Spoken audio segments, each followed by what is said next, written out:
Hello friends, welcome back to my channel study after marriage. कैसे हैं आप लोग? कमेंट करके ज़रूर बताएं। और आप लोगों की स्टडी कैसे चल रही है ये भी कमेंट बॉक्स में कमेंट करके ज़रूर बताएं। तो फ्रेंड्स, आज मेरे ब्लॉग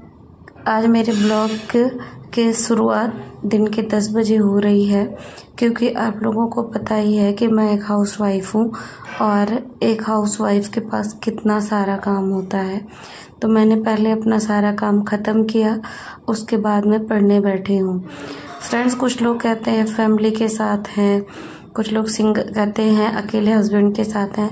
तो हाँ, इससे फ़र्क पड़ जाता है कि हस्बैंड के साथ हैं तो थोड़ा कम काम होता है, क्योंकि लोग कम होते हैं। और फैमिली के साथ हैं तो आपको और ज़्यादा टाइम लग जाता है। किसी को कुछ चाहिए, किसी के लिए कुछ बनाना है, हर चीज़ में टाइम लग जाता है। तो हाउसवाइफ के पास बहुत ज़्यादा प्रॉब्लम्स होती हैं। लेकिन फ्रेंड्स, कोई नहीं, जब हम लोग फ्री हों, जब हमने पढ़ना स्टार्ट कर देना है। तो आप लोगों की स्टडी किस तरह से चल रही है, आप लोग अपना रूटीन हमारे साथ ज़रूर शेयर करें। तो फ्रेंड्स, मैं आज अपनी स्टडी का पहला स्लॉट लेकर बैठी हुई हूँ। तो इसको कंप्लीट करने में मुझे काफ़ी टाइम लगने वाला है, क्योंकि आज मैंने जो टॉपिक सिलेक्ट किया है वह बहुत ज़्यादा बड़ा है। तो फ्रेंड्स, मैं आप लोगों को बताना चाहती हूँ कि मुझे एक सिस्टर का कमेंट आया था कि मैम, मेरी भी मैरिज हो गई है और मैं अब स्टडी करना चाहती हूँ, पर मेरे ससुराल वाले नहीं चाहते कि मैं स्टडी करूँ। तो इसलिए जब भी मुझे टाइम मिलता है मैं पढ़ने बैठती हूँ, तो वो लोग नया नया काम ढूंढ लेते हैं। तो मुझे कैसे अपनी प्रिपरेशन करनी चाहिए, तो मैं उनसे यह कहना चाहती हूँ कि अगर आपके घर वाले नहीं चाह रहे हैं कि आप प्रिपरेशन करें और आप करना चाहती हैं, तो आप उन लोगों के प्रेशर में आके अपनी पढ़ाई बंद ना करें। उन लोगों को कोशिश करने दें आपको नाकाम करने की, और आप कोशिश करती रहें कामयाब होने की। जिस दिन आप कामयाब हो जाएंगी, उस दिन उन लोगों का मुंह बंद हो जाएगा और फिर वो किसी के साथ ऐसा करने का कभी भी सोचेंगे भी नहीं। फ्रेंड्स, मैं आप लोगों से यही कहना चाहती हूँ कि इन सब चीज़ों में अगर कोई सबसे ज़्यादा जिम्मेदार होता है तो वो होता है हस्बैंड। क्योंकि जब हमारे हस्बैंड लोग जो होते हैं, वो अगर हमारे साथ गलत हो रहा होता है तब भी चुप रहते हैं, तो गलत करने वालों के घर वालों की हिम्मत और ज़्यादा बढ़ जाती है। अगर हमारे हस्बैंड सपोर्टिव रहते हैं, अगर हमारे साथ जब गलत हो रहा है तो वो ऑब्जेक्शन करते हैं, तो घर वाले नहीं कुछ कर पाते हैं, क्योंकि उन्हें लगता है कि इनके सपोर्ट में कोई है। और जब यही चीज़ इसके अपोजिट करते हैं हस्बैंड लोग, तो उन लोगों की हिम्मत बढ़ जाती है, क्योंकि हम ससुराल में अकेले पड़ जाते हैं और वहाँ पे उनकी पूरी फैमिली होती है। तो फ्रेंड्स, आप लोग भी कोशिश करते रहिए, ऐसा नहीं है, आप कर सकती हैं। जिसको जो करना है करने दीजिए, उनका काम है आपको डिस्टर्ब करना और आपका काम है पढ़ाई करना, तो आप करते रहिए। मुझे पता है जब फैमिली में सब अगेंस्ट हों तो उनके साथ जाकर उनके अगेंस्ट जाकर कोई काम करना बहुत ज़्यादा मुश्किल होता है, लेकिन नामुमकिन कोई चीज़ नहीं है। आप कीजिए, जब आप रात में फ्री होती हैं तो 1-2 घंटे दीजिए। डेली आप 1-2 घंटा भी दे रही हैं, किसी भी पेपर की आप तैयारी कर रही हैं, दिन में आपको 1-8 घंटा मिल रहा है, आप 3-4 घंटे पढ़ाई कर रही हैं, मन से कर ले रही हैं, तो वो 7-8 घंटे पढ़ने वाले के बराबर हो जाता है। क्योंकि लगन ऐसी चीज़ है, जिस चीज़ में लग जाए इंसान उसे बहुत जल्द हासिल कर लेता है। तो मैं अपनी उस सिस्टर से यही कहना चाहती हूँ कि आपने अगर सपना देखा है तो आपको ही सबसे लड़के उसे पूरा भी करना होगा। आप कमज़ोर अपने आप को दिखा रही हैं, इसीलिए वो लोग आपके ऊपर इस तरह का दबाव बना रहे हैं।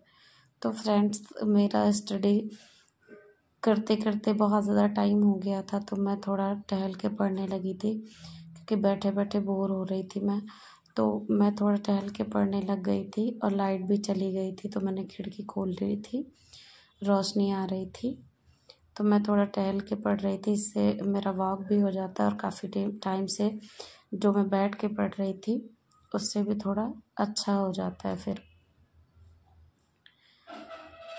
तो फ्रेंड्स, आप लोग भी अपनी तैयारी को कंटिन्यू कीजिए, कितनी भी परेशानियां आए आपको अपनी तैयारी छोड़नी नहीं है। फ्रेंड्स, फैमिली, बच्चे और सबका डिस्टर्ब करना ये सब आम बात है, क्योंकि किसी की फैमिली नहीं चाहती कि उसकी बहू पढ़ लिख के आगे बढ़े। सब यही चाहते हैं कि वो घर में रहे और उन्हीं के इशारों पे नाचती रहे। तो हमें ऐसा नहीं करना, हमें मजबूत बनना है। तो फ्रेंड्स, कुछ देर वॉक करके पढ़ने के बाद मैं फिर से आ गई थी, कुर्सी पे बैठ के पढ़ने लगी थी। तो फ्रेंड्स, मैं इसी तरह से अपनी पोजीशन चेंज करती रहती हूँ, कभी बेड पे बैठकर, कभी टहल कर, तो कभी कुर्सी पे बैठकर। मैं इसी तरह से अपनी स्टडी का स्लॉट कंप्लीट करती हूँ। तो फ्रेंड्स, मेरा स्टडी का ये स्लॉट कंप्लीट होने वाला है और मैं इसे कंप्लीट करने के बाद थोड़ा सा जो मेरा काम रह गया है उन काम को करूँगी, उसको कंप्लीट करूँगी। उसके बाद मैं फिर से स्टडी के लिए बैठूँगी। इससे मेरे माइंड को थोड़ा रेस्ट हो जाता है। फ्रेंड्स, स्टडी करने में सबसे ज़्यादा प्रॉब्लम्स हाउसवाइफ्स को ही आ रही हैं, क्योंकि कभी हस्बैंड सपोर्ट नहीं करते, तो कभी फैमिली सपोर्ट नहीं करती, और कभी बच्चे रो रहे हैं, सो नहीं रहे हैं, पढ़ने नहीं दे रहे हैं, तो ऐसे करके। तो मेरी आप सभी लोगों से रिक्वेस्ट है कि जो सिंगल हैं अभी पढ़ाई कर लीजिए, क्योंकि शादी के बाद आपको अंदाज़ा भी नहीं है आपको कितनी ज़्यादा प्रॉब्लम होने वाली है। तो जितनी भी हाउसवाइफ हैं, अगर मेरी बात सही है तो कमेंट करके ज़रूर बताना मैं सही कह रही हूँ या गलत।